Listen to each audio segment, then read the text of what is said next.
Buenas noches. El presente vídeo trata sobre las aplicaciones de las matemáticas en la construcción de la Torre de Pisa. Para empezar este vídeo es necesario explicar qué es y qué estudia las matemáticas. Las matemáticas es una ciencia formal que, siguiendo el razonamiento lógico, estudia las propiedades y relaciones entre entidades abstractas como números, figuras geométricas o símbolos. Las matemáticas tienen una gran aplicación directa en arquitectura. Porque antes de poner manos a la obra, el arquitecto tiene que comprobar que la estructura que quiere construir es realizable teniendo en cuenta la resistencia de los materiales que empleará, las cargas que tienen que soportar y quizás también el coste económico. Un ejemplo claro es la construcción de la Torre de Pisa. La Torre Inclinada de Pisa fue construida para que permaneciera en posición vertical como todas las torres, pero comenzó a inclinarse tan pronto como se inició su construcción. Debido a que sus cimientos solamente tienen unos insuficientes 3 metros de profundidad, el suelo comenzó a ceder y ha seguido haciéndolo desde entonces. El proceso de su total construcción hasta sus actuales 56 metros de altura abarca más de 2 siglos. Los 3 primeros pisos de la torre se construyeron entre 1173 y 1178 y ya entonces empezaron a hundirse hacia el norte.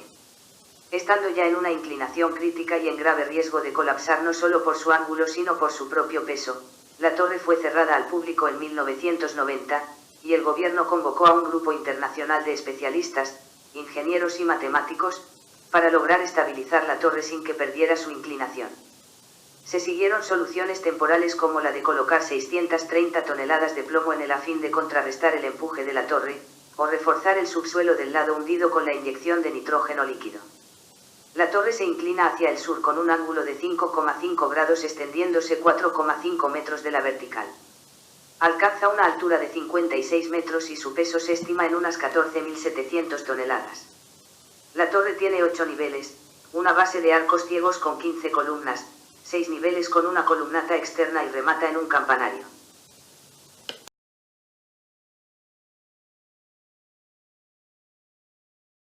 Alrededor del 1174 comenzaron las obras de construcción de la Torre de Pisa. Durante la planificación de la obra se cometió un grave error de cálculo. Lo que no se sabía entonces era que este error iba a ser el causante de que la Torre de Pisa se convirtiera en un emblema de Italia mundialmente conocido. Porque la Torre de Pisa está inclinada. Uno de los problemas que propició la inclinación de la Torre de Pisa son sus cimientos inusualmente poco profundos, de entre 3 y 4 metros. Es cierto que otras torres de la época tienen cimientos a una profundidad parecida, pero parece que el arquitecto de la obra no tuvo muy en cuenta la morfología del terreno. A mitad de obra se produjo un corrimiento de tierra debajo de la torre. Por este motivo, la torre, a medio construir, quedó torcida.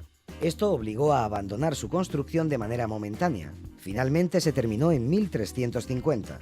Los últimos 3 pisos de la torre se construyeron en perpendicular al suelo para intentar compensar y parar la inclinación. Como ya te habrás dado cuenta, este intento no resultó muy efectivo, y es que en los años siguientes siguió inclinándose unos 0,72 centímetros anuales. ¿Acabará cayendo la Torre de Pisa? Aunque en Supercurioso no somos adivinos, podríamos asegurar que de momento esto no va a pasar. 2 factores han hecho que la constante inclinación de la torre sea detenida, o al menos muy mitigada. El primero, otro corrimiento de tierra debajo de la torre, que esta vez ayudó a compensar su inclinación. El segundo, las obras de rehabilitación en las que se instalaron diferentes contrapesos en la base y en el campanario de la torre para equilibrar su centro de gravedad. Hay que tener en cuenta que la ciudad de Pisa y toda Italia saben lo importante que es en estos momentos esta torre como centro de atracción turística, y por lo tanto parece muy improbable que vayan a permitir su deterioro, y mucho menos su colapso. Como curiosidad adicional, cabe destacar que no se conoce a ciencia cierta quién fue el arquitecto de esta obra. Hasta hace poco se creía que era Bonanno Pisano, pero recientes estudios parecen indicar que fue Diotisalvi quien lideró el proyecto.